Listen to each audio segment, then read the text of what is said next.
Morning, good evening, good afternoon, everyone. This is Alex Harvelchuk and Doug Kennard here with the Kyndryl Cloud Solutioning Guild weekly brown bag session. This is a function of the Guild. We do our best here to bring the top relevant topics for the solutioning and architecture communities. We do this every week at 1100 hours New York on Tuesday, and potentially at, depending on sessions, at 1400 hours in Singapore on Wednesdays. This week we're just doing this session here on Tuesday. We do record the session, so if you do have an issue being on a recorded line, we ask that you drop.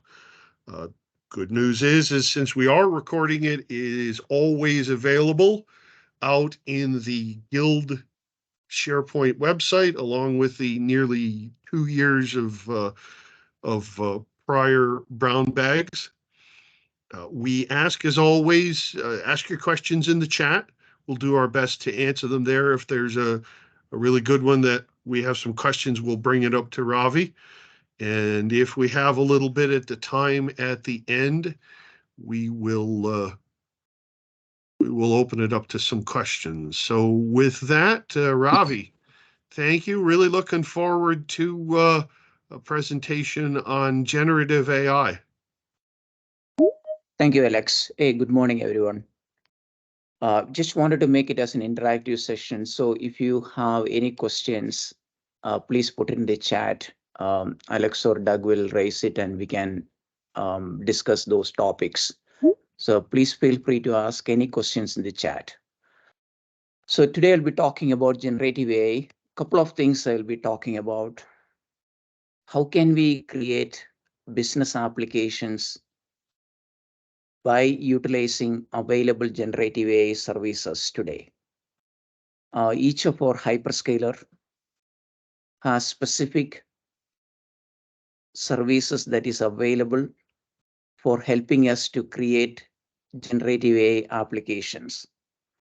So today's conversation about how can we utilize these services to create few applications for our customers. And as we go along, I will show you a couple of demos that is being created by utilizing these services. So what exactly is a generative AI? Generative AI is nothing but it's a software program that will enable us to create text, image, or video, or any type of content, or it will provide us the capability to do some predictions. So ChatGPT is an example for an available existing large language model out there. Large language model is nothing but all the generative AI programs available out there for people to interact with. So I have been talking with a couple of things. How can we do a build and deploy applications by utilizing these services? What exactly the repositories available for us to utilize? And what are the foundation models that is available for us to utilize for creating applications? And as I mentioned, I will provide a couple of demos for applications by utilizing these services. So we are a GSI, right? I mean, we are a consulting, we are a firm where we'll help our clients to create business applications, solve their business problems. So in the generative AI space, what are the services that we can utilize in order to provide a service to our customers? So if we are just talking about building and deploying an application in the generative AI space, each of the hyperscaler has specific services that is available. Google has Vertex AI, AWS has Bedrock, Azure has OpenAI, and also we have a couple of open source software that is been available for us to utilize. TensorFlow, PyTorch, BendML, Skykit. There are a couple of series of open source available, but it's up to us to utilize which exactly the software that we wanted to utilize. So I want to straight away go to a demo where I utilize an open source product in the generative AI space where I can create an application. And the product that I have chosen is OpenLLM. So you can utilize any open source software like TensorFlow or PyTorch. It's very easy to install. Majority of these programs are based on Python. All you need is a Python pre-install in your laptop. And once you have Python pre-installed, you have pip command available to download and install these products. It's very easy to install and configure it. Once you install this open source software, whether it is OpenLLM or TensorFlow or Skykit, any of these programs, once you install it, you shall be able to do a fine tuning or doing a deployment or doing all the operational tasks for the larger language model by utilizing this software. So in this case, I utilized a product called OpenLLM. It's available in the GitHub repository. Anybody shall be able to download it. I'll provide you the link here. As I mentioned, it's a pip install, so you can just directly install in the pip.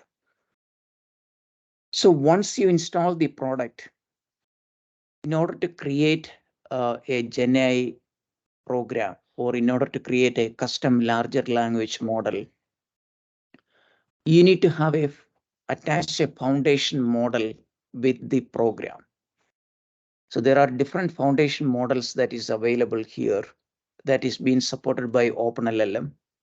Like Llama. Llama is a foundation model provided by Meta, like Open or Facebook. Each of these software product doesn't support all the foundation model that is being available. It support only this certain foundation model that is being available in the market. So the first question you need to ask yourself, okay, I want to create a generative AI application. The first question you need to ask is which foundation model I can utilize in order to create this application that I'm looking for. The second question you need to ask yourself is which platform is suitable for me to utilize for creating applications.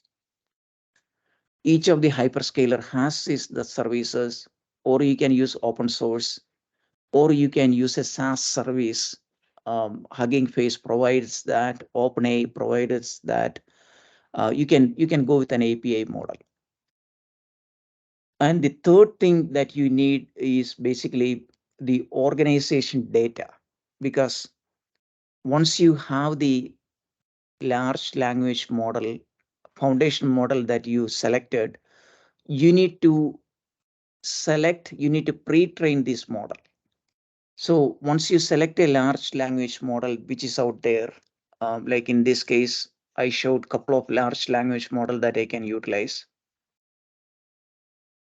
And once you select that, you attach your organization data with it.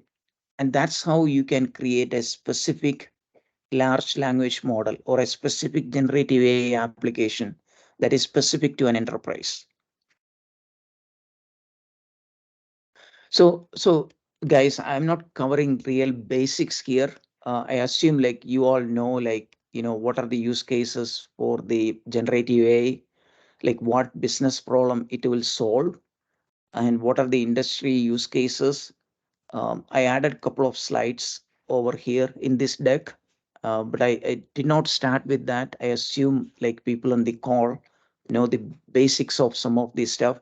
But if you have any questions about, hey, what business problem like generative AI is solving, let me know. I can go in details about that.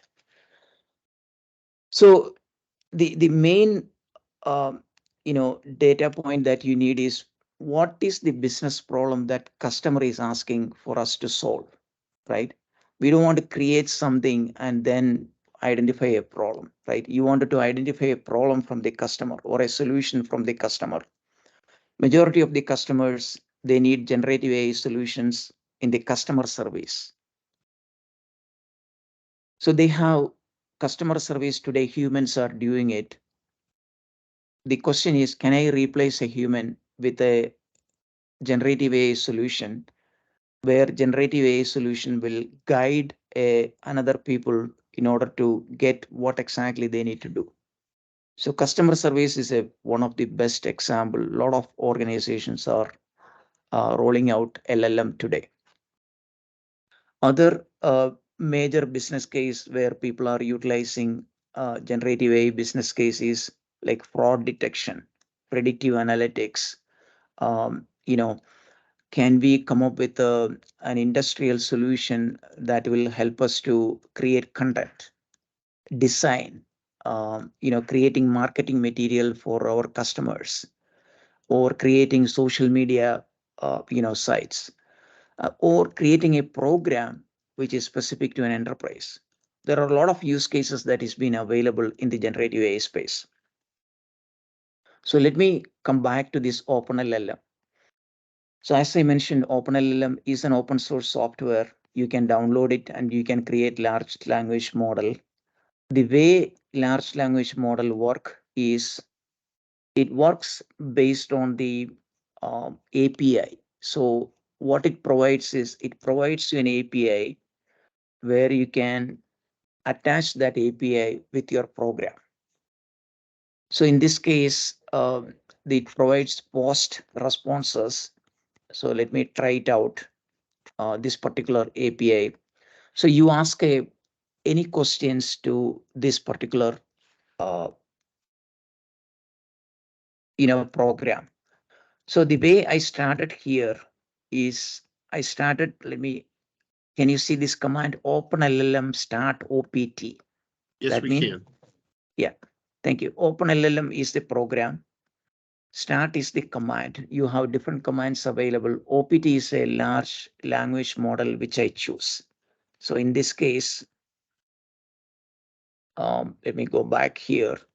Yeah, and while you're pulling that up, Ravi, the one question we do have here, one of the two questions is, since it is open source, do we have any issues with using it for Kyndryl and for Kyndryl customers? So we do have a governance mechanism that is being established within Kyndryl. Dennis and his organization kind of doing a governance. So I would highly suggest, if you're creating any business applications, anything related to specifically doing that, please reach out to him and his organization. That's the governance model that we have within Kyndryl that I'm aware of. Okay. And is there a limit to the particular cloud native platforms that we can use, large language models with? Okay, so each of the way I understand the question is there any limit for utilizing the services, right? So each of the hyperscaler has specific services available. We need to be careful about, the cost, because this is really resource intensive and it costs enormous amount of GPU requirements in order to run large language model complex programs. So you need to be aware of the cost for this particular programs running. For example, like, take an example like this is an Azure console, right? You can go to Azure console and you can, you have two services that is available. One is Azure machine learning, and the second one is the OpenAI. These are the two services that you must utilize in order to create the generative AI services, in order to roll out generative AI services to production. And if you look at AWS, this is an AWS console that you're looking at.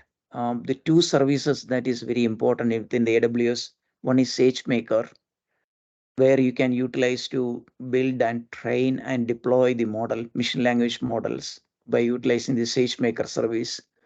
The second service that is important for you is Bedrock. Bedrock will allow you to build and create generative applications. So you have access to these consoles, and you can directly go to these consoles. You don't need anyone's permission. You can create your own account, and you can start utilizing these services in order to create generative AI applications and put it in the production, or put it in the demo for you to utilize. I hope I answered the questions. Only things that you need to be careful about is the cost that you will incur, because underlying hardware, it's very expensive. For example, in this case, the hardware is in NVIDIA chip. Most of the GPU that is needed to run the large language model is coming from NVIDIA. Their stock price, right? It's really, really, really high. They are like multi-trillion-dollar company today, because the people are buying GPU, because we need GPU in order to run, generative AI program in on-prem. You don't need to run GPU. Um, you don't need to buy GPU from NVIDIA if you're running it in AWS, Azure, or GCP, because they buy this NVIDIA GPU and they make it available for you, right? But bear in mind, these AWS EC2 instances GPU, it's really expensive compared to normal work. Any other questions? Any other comments? Let me know. Yeah, no, we're pretty good. Okay, awesome. So if you look at the API that I was trying to show you, is once you associate a foundation model with your build and deploy service, most of the programs will provide you an interface something like this. This is an interface provided by OpenLLM.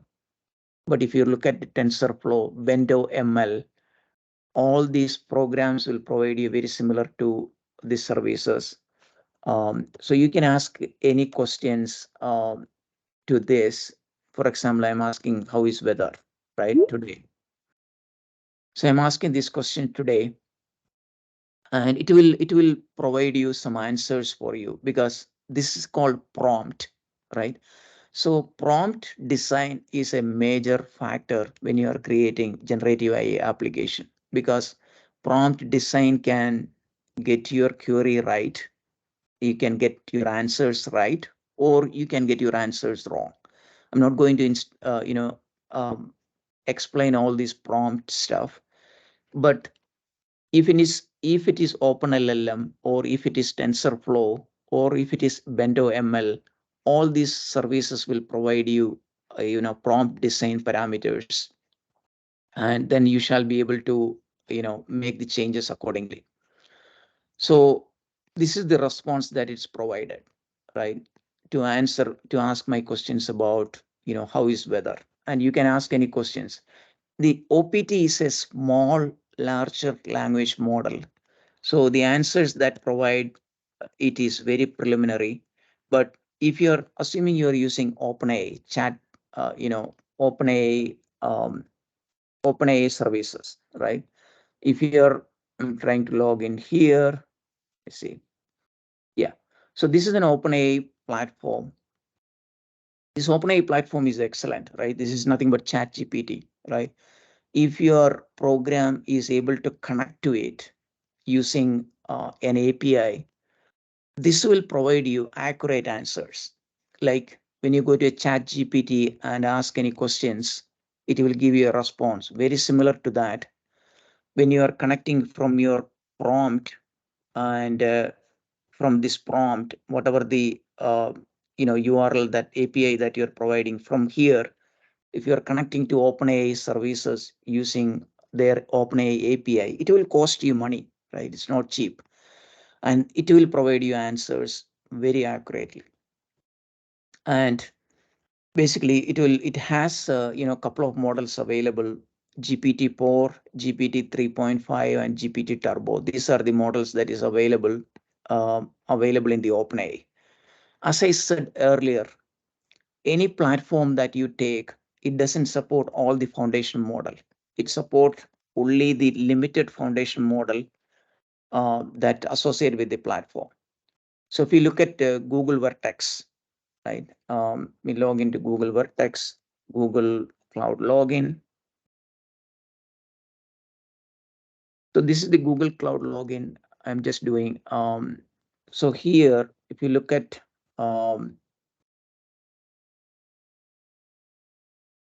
Google Cloud Vertex, Vertex is there, very similar to Bedrock um, or OpenAI. The Vertex is their platform for building application.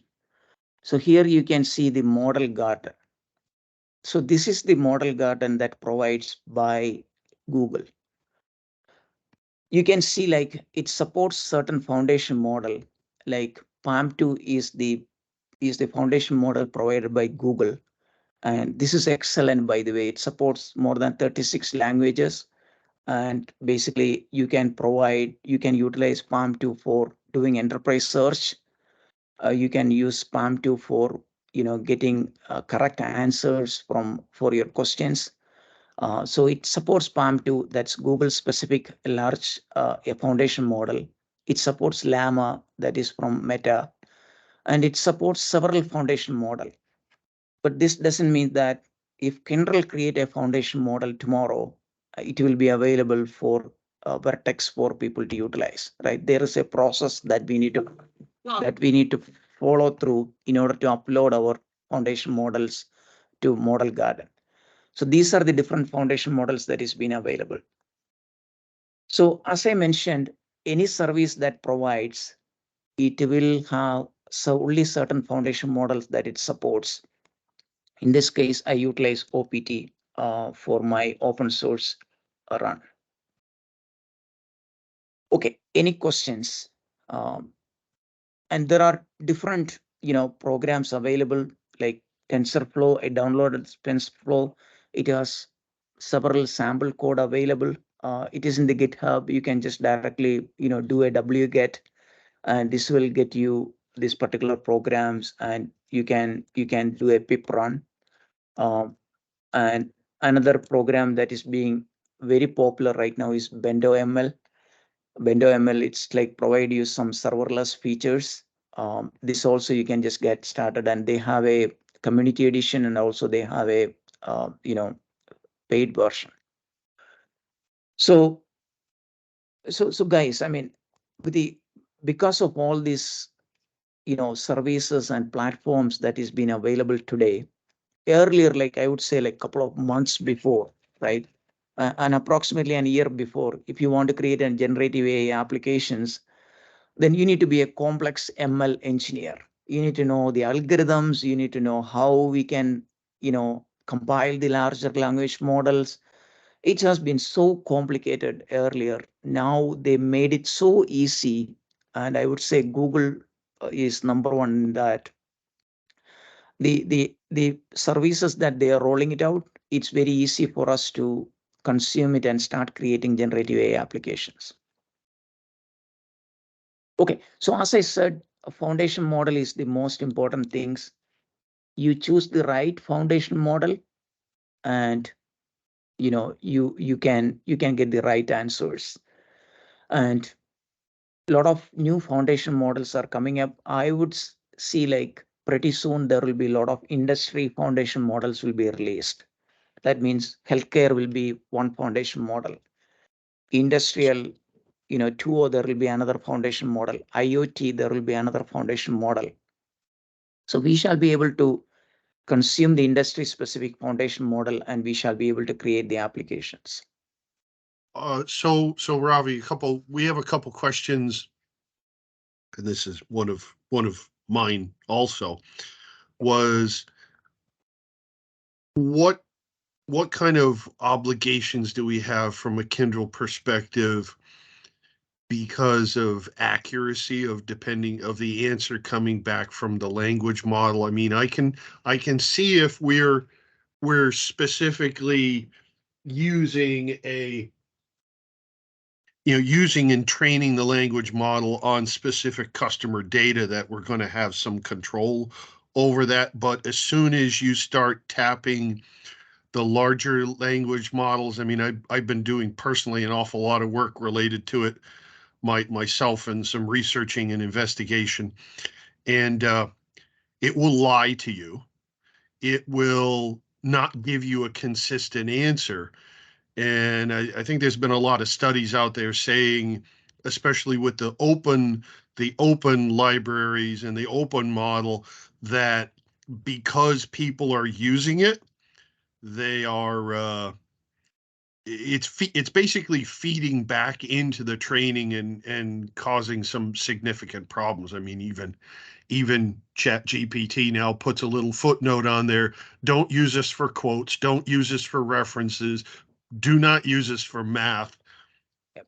So, I mean, we've got to take that. And there's been a lot of questions in the chat about how do we manage that in front of the customer, other than saying, hey, Mr. Customer, we're going to do a large language model, but we want to train it off of your information and exclude anything from a larger model so that we have some level of control over the responses. Because we give the wrong answer, Kyndryl could be responsible for it.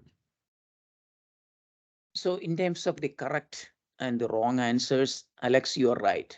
I mean, we need to make sure that the industry has that problem today, right? Hallucination. They call it as hallucination.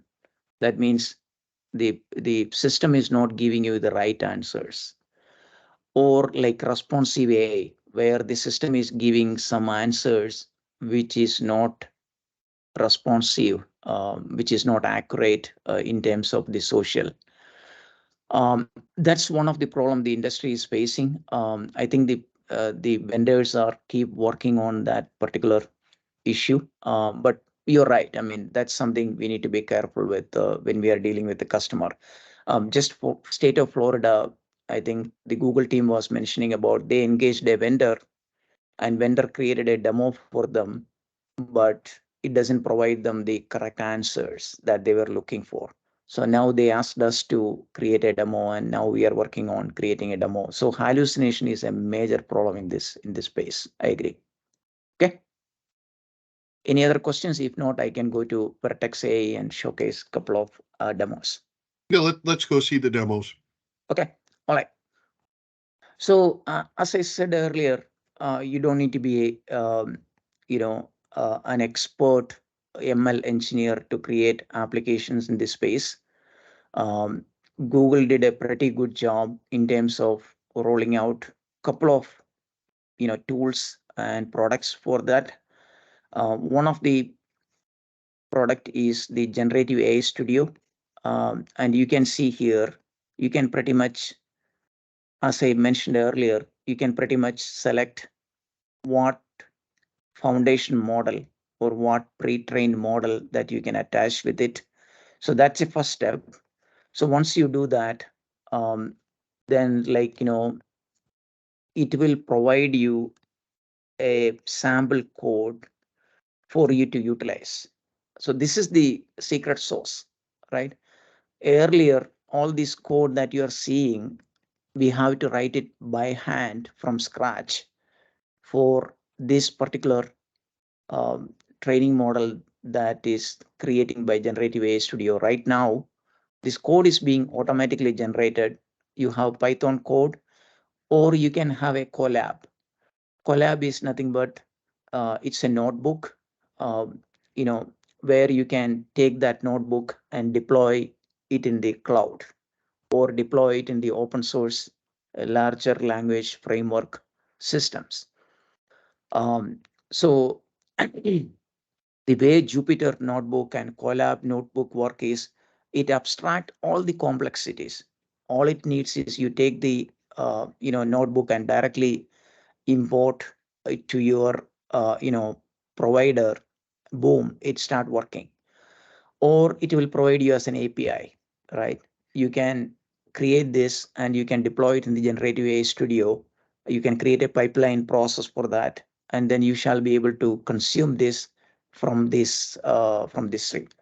So I'm saying create a social media post, create a Twitter, for example, Twitter post, and I'm writing Ravi Saraswathi uh, is working today in Kindle. I mean, you can put any kind of um, you know put it here, but I'm just showing a sample here, right? It's not like it is it is it is like you what I'm showing here is just a sample, but in reality it should be complicated, right, in terms of putting together what exactly you need it. So if you execute here, then it will provide you some answers and it will submit it. So this is the Twitter post that it's created, right? And I can just directly cut and paste in this. And if you look at the view source code, it will provide you the view source code that's related to this. So if you really look at Generative AI Studio, guys, I just showed a simple example, right? In reality, it is going to be very complex if you are creating an application for your customer by using Generative AI Studio. They have large language, speech, and vision models. And language model is where I showed you, where I can get a text prompt or I can get a code prompt. That means I can write a Python program here and I can say like, hey, please complete this Python program as a prompt here, and it will complete it. So what Google did here is, as I showed earlier, this particular backend, they just abstracted with a front end, and all the prompt that I showed you earlier in terms of here, this is the prompt that they are showing it here. I hope it makes sense for you guys. I mean, this prompt is an API. All Google did is they just abstracted all these complexities and they just provided a direct interface for us to start creating the applications. So let me pause here. Any questions about this Vertex? So far, no. Okay, awesome. So let's look at a couple of things, right? What we talked so far is utilizing one of the generative AI platform out there from a cloud provider or from open source, and selecting a foundation model and attaching that foundation model with the organization data and create some custom larger language model that is enterprise specific. That's what we talked about. So what I'm going to talk further is to, okay, I created all these things.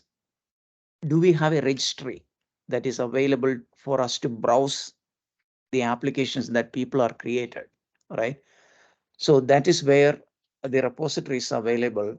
One of the main repositories very popular right now is Hugging Face. In Hugging Face, you can see all the models that is being available.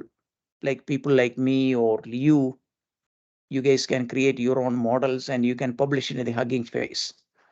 And you have different available open source repositories available. So what, in order to get an idea about, hey, I want to create an application for my customer, the first step that I do is just see what other people are doing, right? If you look at the Hugging Face, there are tremendous number of applications people are created. It's amazing to me that people have a lot of time. They created all these applications and published it in the Hugging Face where you can download it and you can use it. And most of these applications is associated with a GitHub repository, so you can download the code as well. So just for an example, music gen, right? You can just describe, uh, you know, doing great today. I'm just, you know, and this will create you a corresponding music that I want. Just get you an idea, right? So what I suggest is go through these applications and get an idea about what people are creating in this space. And it's amazing to me that innovative ideas that's coming in this space.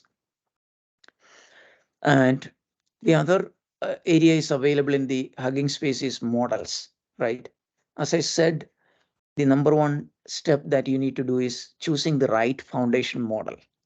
That is why you need to go through the registries and get an idea about what are the foundation models that is been available where you can utilize it.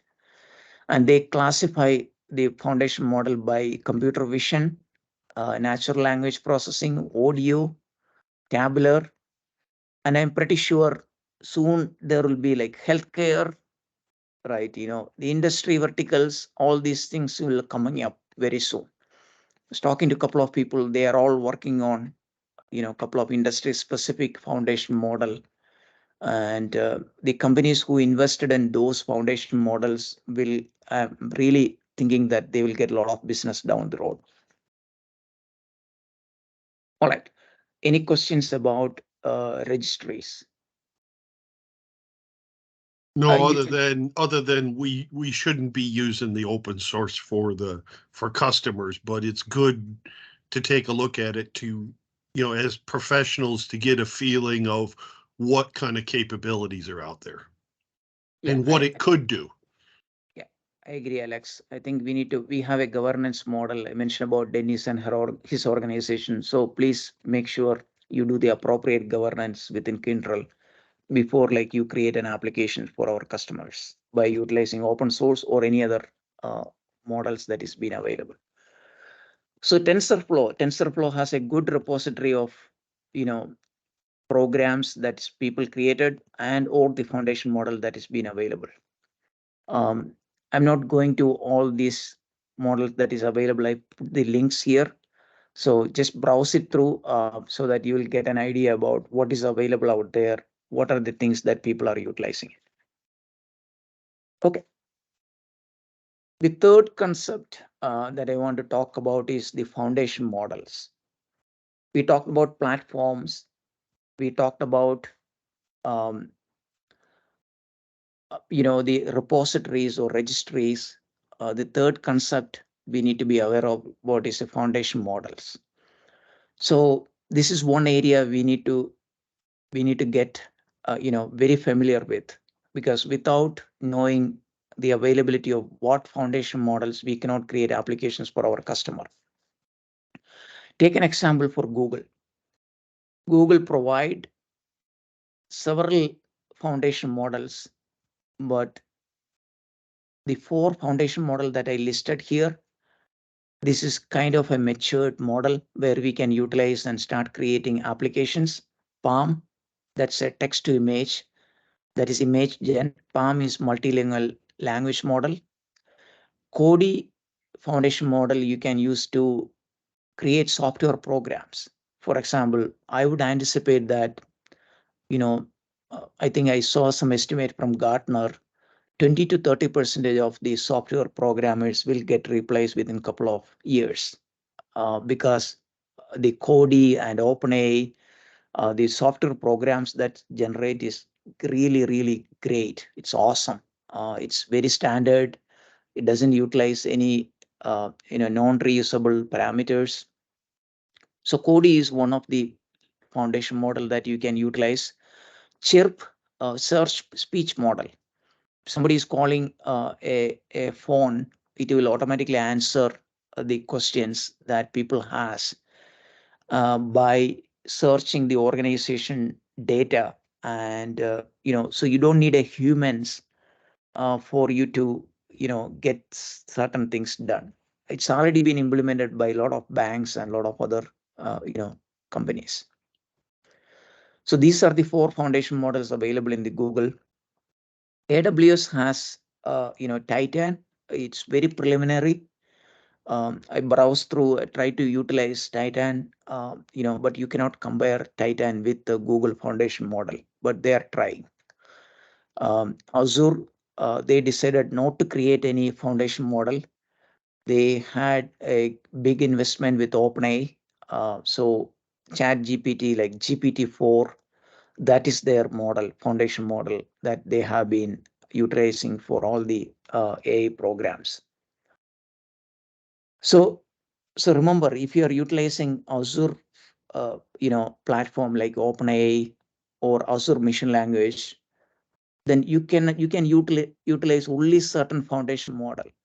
For example, you cannot utilize AWS Titan if you're using Azure platform. I think they are coming up with some interoperability model, but you must utilize OpenAI GPT and a couple of other things that supports.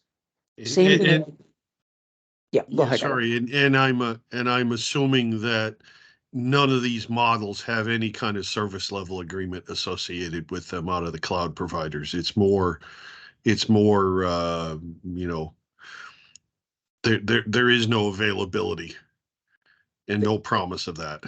No, there is some service agreement if you are utilizing the foundation model rollout by Google. For example, if you are utilizing Palm, I am not exactly sure what kind of SLAs that they provide, but they do have an SLA. But if you are utilizing OpenLLM in Google platform, then I'm pretty sure OpenLLM doesn't have an SLA because it's open source. Bendo ML, for example, if you're using their open source version, there is no SLA associated with that. But if you're using a paid enterprise edition, then you have some SLAs associated with that. So that's a good point. When you choose the foundation model, try to get an understanding about what is the customer expectation, what support that they need, and please make sure that you choose the model appropriately. Okay. All right. Any other questions? If not, nope. That was one of the big ones, was service level agreements. Yep. So let's look at a couple of out of the box applications that we can create by utilizing these services that I talked about. State of Florida, I mentioned they wanted to get a search functionality. We can utilize Google services for that. Conversation AI, we can coming up with a couple of AI services and we can create sample applications for that. Coding, we can create our own coding. If you wanted to get Python or Node.js, couple of stuff, virtual assistants. So let's look at a couple of demos that we can create. Let's look at the virtual assistants. What exactly is a virtual assistant? So virtual assistants is nothing but if somebody is asking a question, then it shall be able to answer, right, without a human. By utilizing the enterprise data, not the data that is available in public, that is ChatGPT, right, or Bard. But a lot of enterprises doesn't want to utilize publicly available data. They want to answer questions from their customers only by utilizing their own proprietary data. They may have PDF files, they may have databases, they may have a lot of unstructured data, or like customer service, maybe utilizing a Word documents. So they want a system to attach the enterprise data, and based on that enterprise data, the generative AI should answer the questions. So in this demo, basically I'm utilizing a model called Text Bayesian 001 foundation model. You can attach PDF file or anything that you want. So let's look at the demo. So again, I'm utilizing Google platform for this. They have a GenAI builder that you can utilize. And let's look at a couple of applications that I created. Let me see whether I have it here open. I don't think I have it here. So let me open it here. Chat. So in this particular program, what you're looking is a backend. You are not going to show this to the customer, but you can utilize this backend to create a front end for your customer. So in this case, I attach my own website to this particular chat. So let me do a chat. Let me try to see. So again, I attach only my website. I didn't attach anything else, right? So I'm attaching where is Ravi Saraswathi is working today. You can ask any questions and it will give you answers related to that, right? So you can see the content missing. Missing. So you can see here the content that it provides. Let me bring it up. So this is the content, this is the answers that it provides, right? In the different format. So let me retest it again. Yeah, so this provide you the text format. Yeah, I haven't updated my website. It's still showing me IBM. So so you can pretty much, attach your website, or you can attach your enterprise data to it, and it will give you answers, right? And it is easy to create it, guys, right? You click on the new app, you decide like which app you wanted to create, and then you attach your data point. Like in this case, I configured a couple of data stores, right?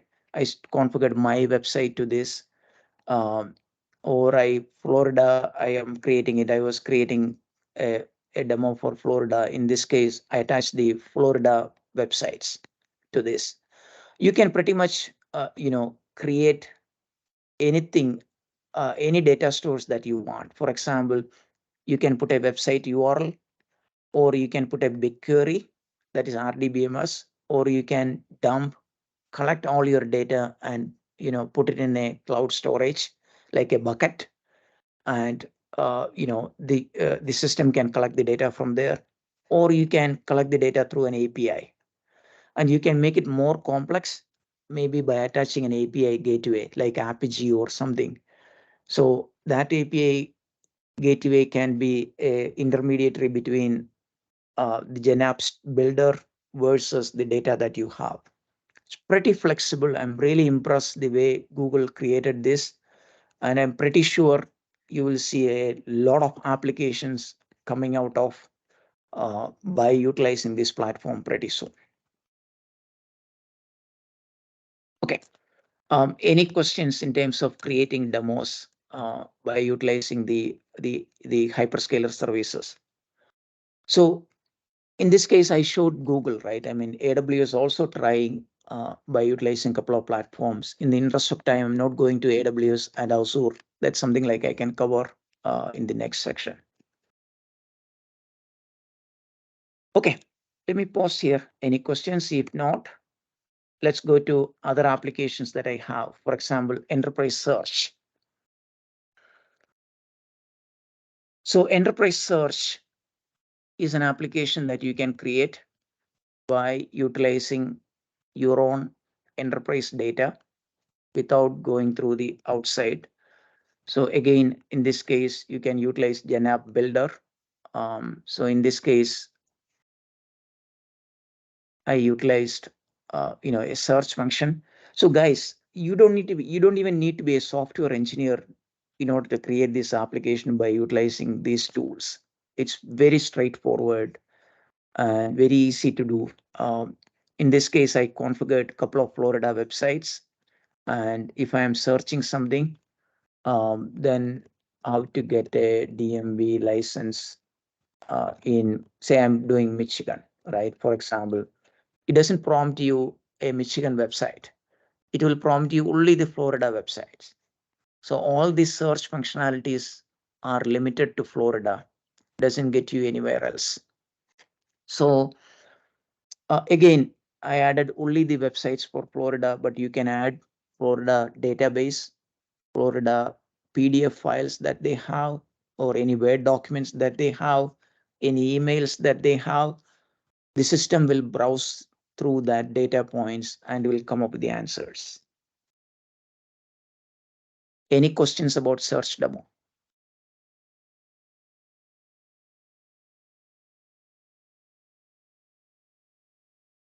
Okay. So as I said, you can attach PDF file or cloud storage or database or internal websites to it, and it will provide you answers. And what it provides is the code, right? Guys, this is what you're seeing here is is a a front end, and you cannot utilize this for an application. In order to utilize for an application, you need code, right? So that's what it provides. That's the main secret sauce here. So if you look at the integration here, it will provide you a widget, right? This is a code sample. You can take it and you can put it in HTML page, right? um, I was creating a demo for state of Florida where I can take this widget and put it in a website or web application where it will provide you a search prompt. So this is the value addition. This is the secret sauce. This is why these things will be successful, because it generate code for you to cut and paste and utilize it, right? Not the GUI, right? That doesn't add any value, but this code generation based on the data point that you configure, that is where the value for these tools that provides. Okay, so once you create it, you can put it in a container. In this case, we are using a Cloud Run in the Google.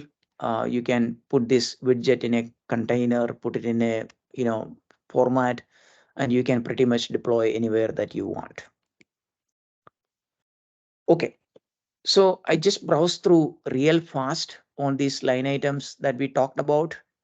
Any questions or anything that I can answer for you guys? We got a just good question that came in. Have we, you mentioned the state of Florida that we're doing something for right now. Are there other things other projects we have, or have we won anything and delivered on anything? Yes, I'm working with a couple of groups within Google, right? I'm working with Naveen Kamath and his team. That is one team that they are looking for in terms of creating a couple of applications.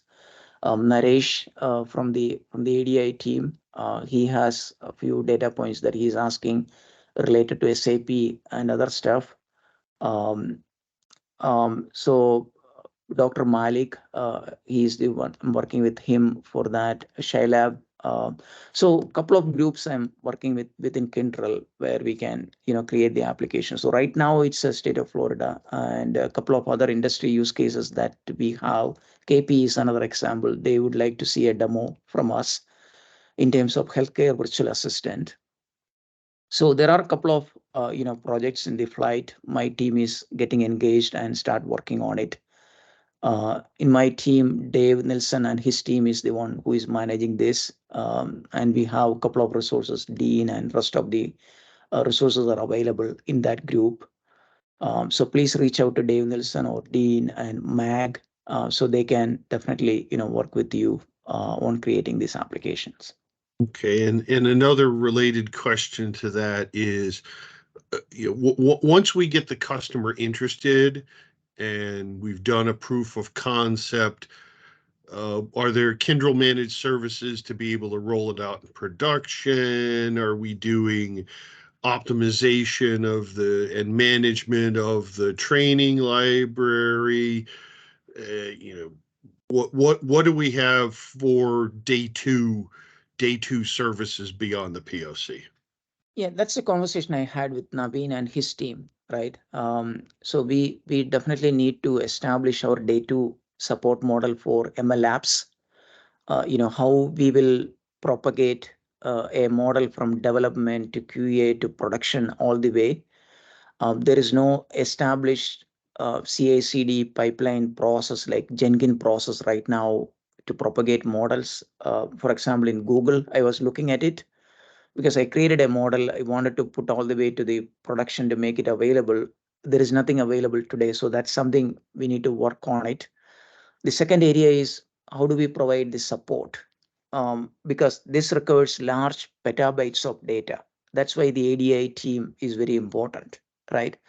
Eddie and a couple of other groups within ADI team that we have been talking with, Jonathan's team and try to see how can we manage this data all the way from, getting the data, customer data, scrubbing the data, removing all the PI information, and then make the data meaningful so that we can attach this data with the program that we have and then move it all the way. So data management is a huge area for day to support. The third area is the managing these large language models itself, right? Customer, just because you created a program, it doesn't mean that it is going to be function as it is. So we need to work with the customer to understand their requirements and constantly changing these programs to basically on their requirements. So Dave and his team has been, working with a third party company like Dave in order to come up with a Google data support model. Rishi Ranjan and his team is working on from the global side. So this has to be a joint effort by working multiple groups within, Kyndryl to make sure that we have a story to tell customer, right? Not just PowerPoint slides, not just explain to them, show them, right? How are we managing the data? How are we, providing data support, monitoring, operationalization, and ensuring that we create appropriate alerts, and also the FinApps. FinApps is a major part in that, because if you are not being careful, the customer will get enormous amount of bills by utilizing these programs. Just for an example, canine development, we are creating a program, canine governance, um, and I created an API with OpenAI in order to interact with it. And Dean and Dave and their team start utilizing it, and I see that price keep going up. That means every API interaction to OpenAI, that means we need to pay money to OpenAI team, right? So one thing that we need to be very careful about is ROI. Do we have an ROI? It's very easy to create an LLM model. We say, I will replace 10 customer service agents, and so that I can create a generative AI program for you. And, that is a successful reduction for your 10 resources. But how much cost it will incur? How much is the compute cost? How much is the maintenance cost?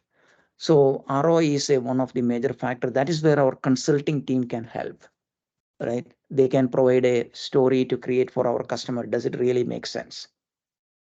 Okay, any other questions?